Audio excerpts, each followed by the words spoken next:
So saan nga po ba matatagpuan ang ating mga old stories? Yun pong mga lumang post natin sa ating stories. Kasi hindi po ba, yung mga stories po natin na napopost sa ating pong account ay nawawala na po siya after 24 hours. So hindi po siya doon sabihin natin na katulad ng mga post natin sa Reels, ganyan na naiipon.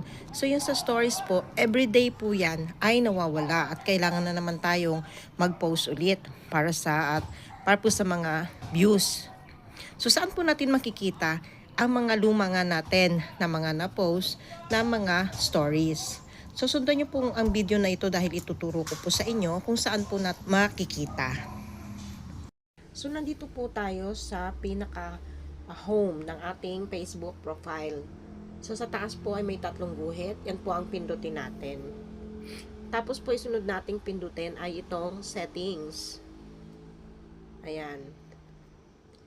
Tapos po hanapin natin dyan yung stories. Stories. Ayan, ito po yung stories. Tapos nakikita natin dito nakasulat, archiving your stories, automatically archive photos and videos after they disappear from your story. Only you can see your stories archive. So, kailangan po naka-on yan. Since naka-on po, balik na po tayo. Pindutin na po natin yan. Tapos, dito po ay hanapin naman natin yung activity log. Ito. Dito po, ay pindutin naman natin itong archive. Tingnan natin kung napunta na siya doon sa lalagyan ng mga archives.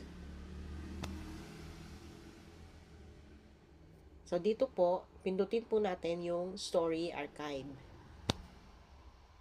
So, ayan po yung lahat ng mga na-post natin sa ating mga stories na inilagay naman ni Facebook sa archive kasi inon natin yung ating archive. So, ayan po yung ating mga pinost.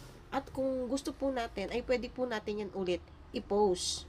So, halimbawa po, kukuhain natin yung isa dyan. Yan, pwede natin siyang i-post ulit sa ating stories. So, ngayon po alam nyo na kung saan makikita, saan natin pwede balikan ang ating mga old na stories. At po pwede natin itong i-delete or pwede rin natin itong i-repost ulit.